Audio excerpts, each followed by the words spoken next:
آج ہمارے ساتھ ایک دفعہ پھر ارشد محمود صاحب جو پاکستان سے تشریف لائے ہیں وہ موجود ہیں اس محفل میں اور ان سے کچھ بزبان دل باتیں کریں گے پاکستان کی صورتحال پہ. تو ارشد صاحب خوش آمدید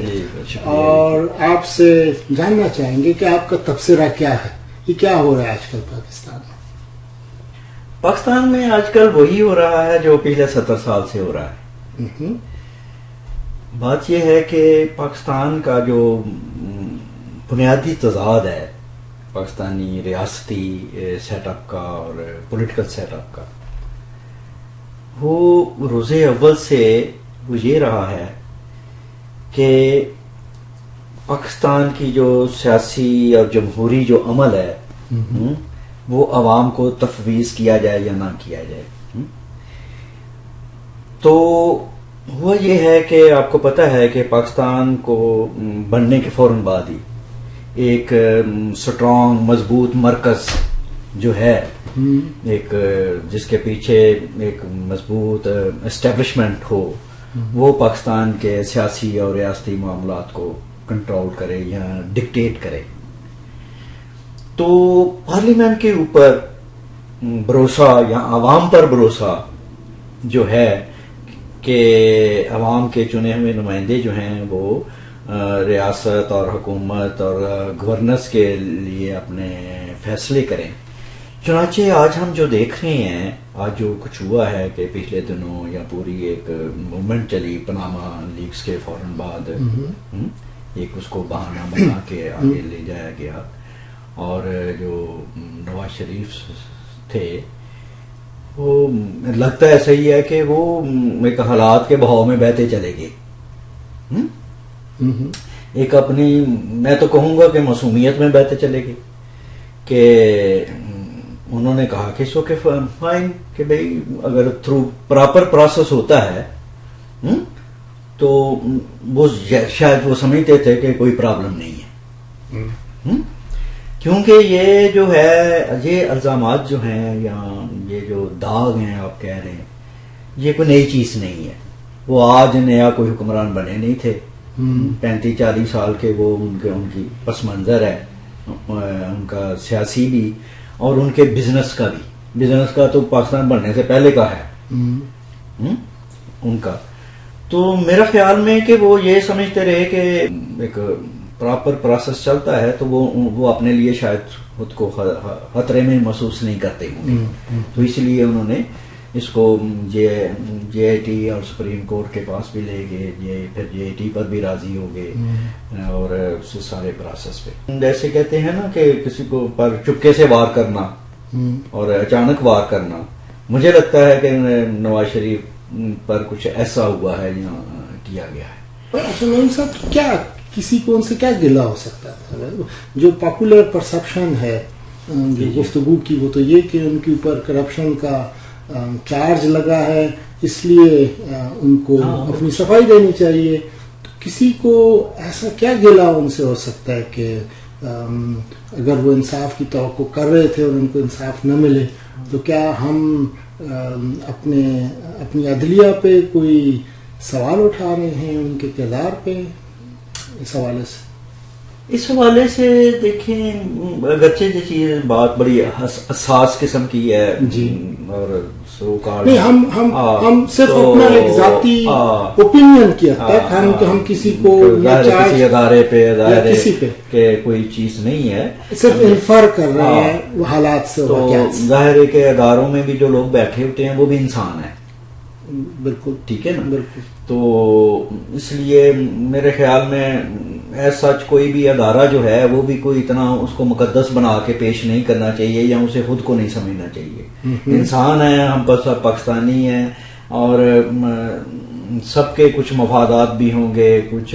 رائے اپنی پرسنل آراء بھی ہوں گی, کچھ جو اپنی کنٹریبیوشن بھی ہوتی ہیں نیشنل افیئرس میں ان کی یا جو کچھ بھی ہے. تو کہنے کا مطلب یہ ہے کہ ان کو ہوا تو یہ کرپشن کے نام پہ یہ سارا جو تھا ایک پینڈورا باکس کھلا اور ہوئی.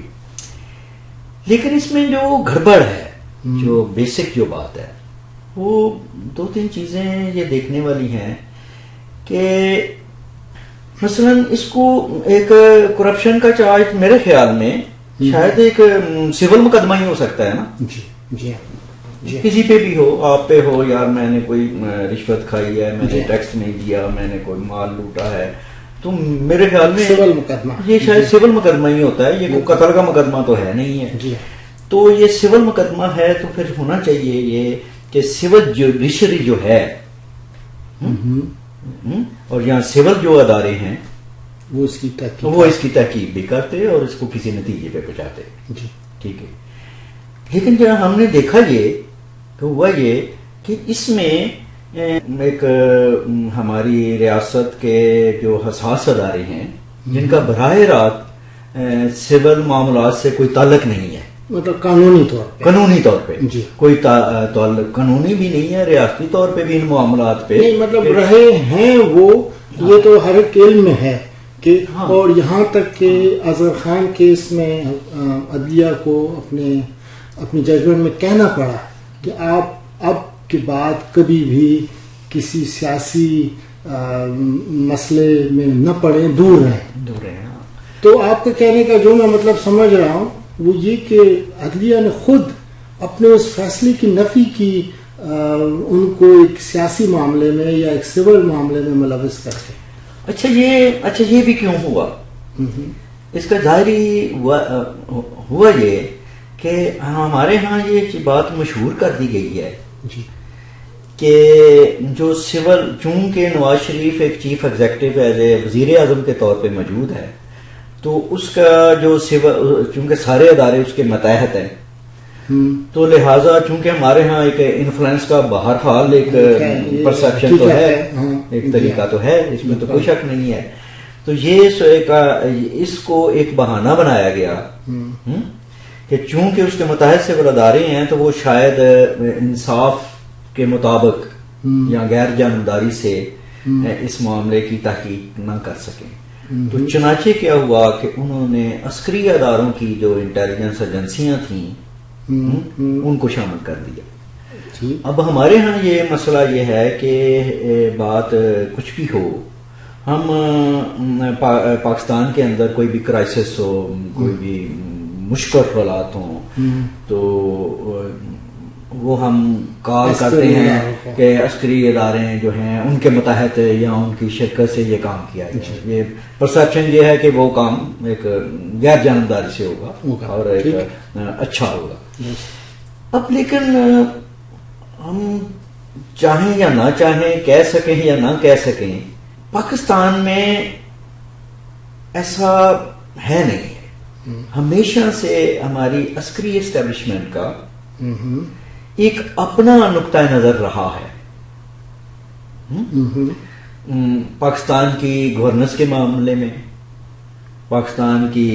خارجہ پالیسی کے معاملے میں, پاکستان کے سیاسی سیٹ اپ کے حوالے سے یہ دیکھیں کہ جتنے بھی پاکستان میں مارشل لا آئے ہیں یا جنرلز آئے ہیں, انہوں نے ہمیشہ پولیٹیکل سسٹم کو, عوام کی منتخب کرتا پولیٹیکل سسٹم کو ٹارگٹ کیا ہے, ان کو بدنام بھی کیا ہے, ان کو ڈی اسٹیبلائز بھی کرنے کی ہر طرح کی کوشش ہوئی ہے, ان کو پریشر بھی کیا گیا, ان کو بلیک میل بھی کیا گیا, اور مجیب الرحمان کے معاملے میں تو اور انتخابات میں ہم یہ دیکھتے ہیں کہ ہماری عسکری اسٹیبلشمنٹ نے تاکہ اپنے ہی ادارے کی سرکردگی میں آرمی چیف جو صدر تھے پاکستان کے تحت انتخابات کرائے گئے, ان کو انہوں نے نتیجے کو تسلیم کرنے سے انکار کر دیا. تو اس کا کہنے کا مطلب یہ ہے کہ یہ جو ہے, ہم یہ نہیں کہہ سکتے کہ ہمارے عسکری اداروں کا جو رول ہے, ریاستی رول جو ہے, وہ ایک غیر جانبدار اتھارٹی کا, ایک نیوٹرل اتھارٹی کا. اگر تو ایسا ہوتا تو پھر جے آئی ٹی میں عسکری اداروں اور یا انٹیلیجنس اداروں کی جو شمولیت ہے وہ ہم اس کو ویلکم کرتے اگر وہ غیر جانبدار ان کا کوئی رول ہوتا. لیکن چونکہ ہم یہ شاید یہ بولنے پہ پابندی تو شاید لگائی جا سکتی ہے, لیکن یہ ایک کھلی حقیقت ہے کہ نواز شریف کے ان جنرل عمومی طور خصوصی طور پہ، لیکن عمومی طور پہ پورے سیاسی سسٹم کے خلاف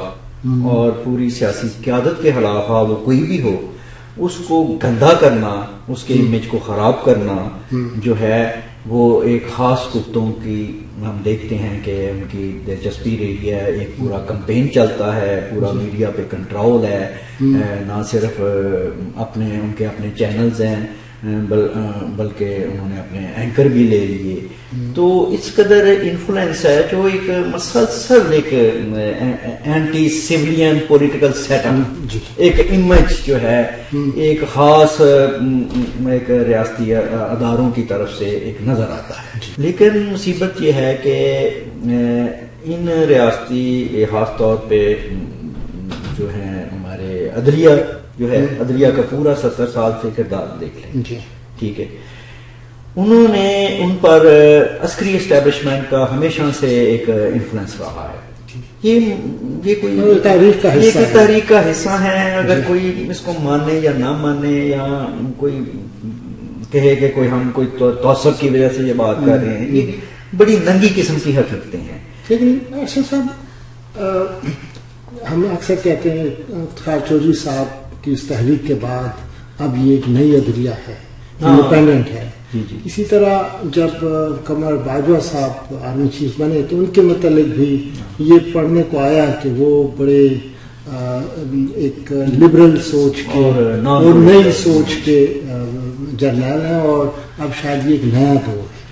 تو کیا اس قسم کی جو توقعات ہیں وہ پوری نہیں ہو پا رہی، یا وہ غلط تھیں، یا وہ پرانا سلسلہ یوں ہی بدستور چل رہا ہے؟ بالکل، آپ کی دونوں میں عدلیہ جو ہماری، جس میں اس وقت یہ کہا گیا کہ نظریہ ضرورت کی، بلکہ اس کو قبر بھی شاید بنائی گئی کہ نظریہ ضرورت کو دفن کر دیا گیا، ٹھیک ہے. تو ابھی جو عدلیہ کا جو روپ سامنے آیا ہے، جو چیزیں سامنے آئی ہیں، جو اعلیٰ عدلیہ کے جج صاحبان کے جو ریمارکس دوران کارروائی جو آئے، جس پہ ہمارے سینئر جو وکلاء ہیں انہوں نے بھی اس بات کو کہا کہ ایسا ہوتا نہیں ہے. نارمل جج کا یہ کام نہیں ہے کہ وہ کوئی ایسا ریمارکس دے جس میں تعصب کا اظہار ہو کسی پارٹی کی طرف، ٹھیک ہے نا. ججمنٹ تو وہ دے سکتے ہیں جو بھی دینا چاہیں،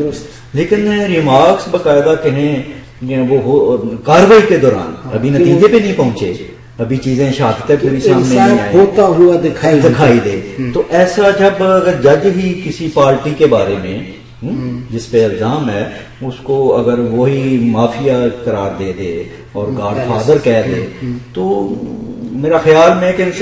انصاف سے پہلے ہی انصاف ہو گیا، فیصلے سے پہلے ہی فیصلہ سنا دیا گیا، ٹھیک ہے نا. تو اس کا مطلب یہ ہوا کہ وہ جو تھا نظریہ ضرورت کا خاتمہ ہو گیا تھا. بدقسمتی تھے شاید وہ نظریہ ضرورت پھر سے زندہ ہو رہا ہے. اب آتے ہیں ہم اپنے اسٹیبلشمنٹ کی طرف نا، کہ اس میں یہ ہم نے اپنے پچھلے جو ہمارے تھے آرمی چیف صاحب کے زمانے میں یہ چیزیں لگا کہ شاید ان کا رول جو ہے انہوں نے اپنے آپ کو اوور سائز کیا ہے، اپنے آپ کو تھینک یو راہل اور ایک پوری کمپین چلی، اور وہ ایک بہت بڑے لیول پہ وہ ایک کمپین تھی. ان کا امیج اور ایک مجاہد کا ایک جو ہے صلاح الدین ایوبی کا بنایا گیا، تو ہر جگہ ان کو ایک میچو مین اور جو ہے اس طرح کا شو کیا گیا. تو یہ بھی ان کے کچھ انڈائریکٹلی سیاسی عزائم کی طرف سے بھی کچھ اشارے ملے. تو چلیں ایک خیریت سے وہ وقت گزر گیا، کسی بھی کوئی مس ہیپ نہیں ہوا اور وہ ان کا ٹینیور گزر گیا. ان کو جو تھی شاید وہ ایکسٹینشن نہ مل پائی، تو اور وہ ملک سے باہر بھی چلے گئے، ٹھیک ہے، انہیں کوئی مل گئی اسائنمنٹ باہر سے، ٹھیک ہو گیا. تو ہم نے یہی سمجھا، یہاں ایک یہی پرسیپشن تھا، آپ صحیح کہہ رہی ہیں کہ اب چلیں ایک مشکل وقت سے پھر ہم گزر گئے ہیں، اور یہ جو ڈیموکریٹک اور ریاستی پروسیس ہے یہ اپنی طرح چلتا رہے گا. جی تو آپ نے جیسے حوالہ دیا ہے ہمارے نئے آرمی چیف کا کہ وہ آئے، اور جیسے ایک بہرحال عام شہری کے طور پہ ہمیں تو کچھ پتہ نہیں ہے کسی کے بارے میں، نہ ہمارا کوئی تعلق ہے، تو ہمیں تو کچھ پتہ نہیں ہے کون کیا ہے اور کیا نہیں ہے. لیکن ایک عام شہری کے طور پہ یہی کہا گیا کہ یہ ایک ایسے شخص ہیں جو پولیٹیکل عزائم نہیں رکھتے، ایمبیشیس نہیں ہے اس طرح کی، اور شاید یہ چیزیں نہ کریں. لیکن ابھی جو کچھ سامنے آئی چیزیں آئیں، اور پیرالل کانفرنس ڈان لیکس وغیرہ کا وہ جو چلا، اور آپ دیکھیں کہ ایک مسلسل نواز شریف کے خلاف ایک پراپوگنڈا پرو انڈیا ہونے کا، مودی کا یار ہونے کا، یہ جو کیا گیا. پھر کوئی بزنس مین تھا انڈیا کا، کوئی پرومیننٹ، میں تو نہیں جانتا کون ہے کون نہیں ہے، تو وہ ملنے آیا، مری میں ملاقات نواز شریف کے ساتھ ہوئی، تو اس کو بھی ایک بہت بڑا پیش کیا گیا کہ جیسے کوئی ہمارا وزیر اعظم جو ہے وہ قومی مفادات کو بیچ رہا ہو، کوئی دلالی کر رہا ہو، کوئی خفیہ کوئی ایک دشمن ملک کی قیادت سے کوئی کر رہا ہو. یہ اس طرح کے چارجز جو ہیں، دیکھیں جب مثلا یہ ایسے ہیں کہ جیسے اولاد ہی اپنے باپ کو جو ہے اسی کو غدار قرار دے دے اور اسی کے اپنے گھر کو، تو پھر چیزیں رہتی نہیں ہیں. درست. تو وزیر اعظم جو ہے، جب آپ اپنے پاکستان عوام 20 کروڑ عوام کا، پارلیمنٹ 20 کروڑ عوام کی منتخب کرتا ہے، وزیر اعظم پارلیمنٹ کا منتخب کرتا ہے، ٹھیک ہے نا. اب وزیر اعظم پر عدم اعتماد اس کی محب الوطنی پہ، جس کا اس نے حلف بھی لیا ہوا ہے، وہ ایک الگ بات ہے میرے خیال میں، مطلب وہ پاکستانی ہے، پاکستان کا شہری